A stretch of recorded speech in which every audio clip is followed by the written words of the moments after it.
Hello and welcome to This Week in Romance for March 22nd. This is the hottest romance news of the week in under 5 minutes. I'm Elizabeth.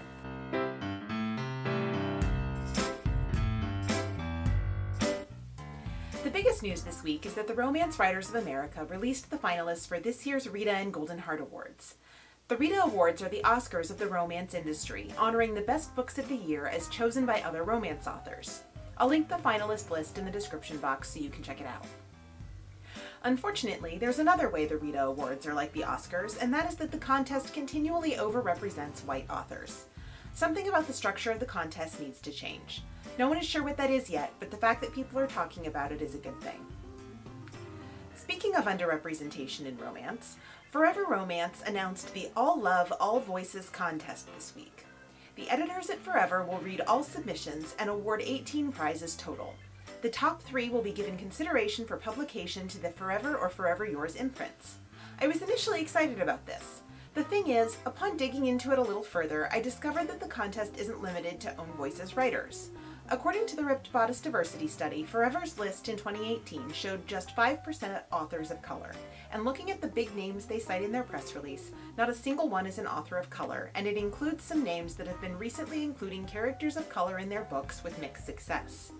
I love the idea of a contest like this. Bringing more inclusivity to their imprints is a great thing. But publishers need to understand that readers don't just want diverse characters. We want underrepresented authors to be given their shot in New York publishing. Finally, we got some more news from the Ripped Bodice this week. They're adding a salon to the store.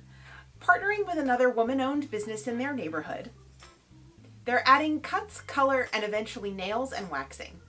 Apparently, there will be some construction going on at the store in April and May, with plans to open the salon this summer. Sounds like a fun concept. Shall we look at some new covers? Fabiola Francisco released the cover for her Friends to Lovers book, Promise You, this week.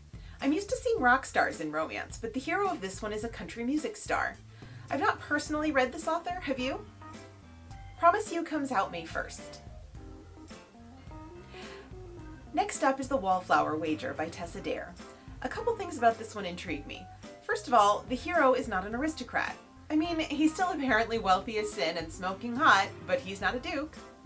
And also there's a foul-mouthed parrot, right there on the back cover copy.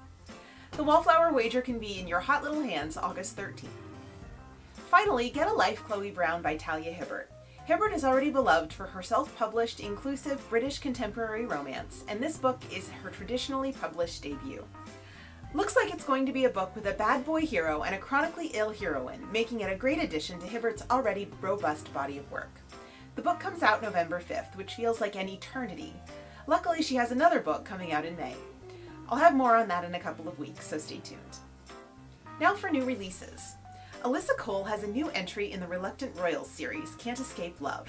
If you've read A Princess in Theory or A Duke by Default, you've met Reggie, owner of the geek girl site Girls with Glasses. Reggie is having trouble sleeping, and the sound of her hero's voice makes it easier. I'm not sure what to call that trope, but it's a thing I'm completely on board for. Can't Escape Love is $1.99 in ebook from Avon Impulse. Next up is Desire Lines by Elizabeth Kingston. The latest in her Welsh Blades series of medieval romances, Desire Line seems to be a road trip romance involving a lower-class heroine and a nobleman in disguise. That's all well and good, but I have it on good authority from the author herself that there is falconry in this book. I might be a little obsessed with romance birds right now, huh? Also, the first book of the series, The King's Man, is free right now for the release of Desire Lines. This was one of my favorite medieval romances ever, so I'll link both in the description box below. Finally, YA romance isn't normally my thing, but A Night to Remember by Kaylee Simkis piqued my interest this week. Basically, put a woman with a sword on the cover of a book and I'm in, okay? The author described this book as queer AF fantasy romance. It's available in Kindle Unlimited or for $4.99 in ebook.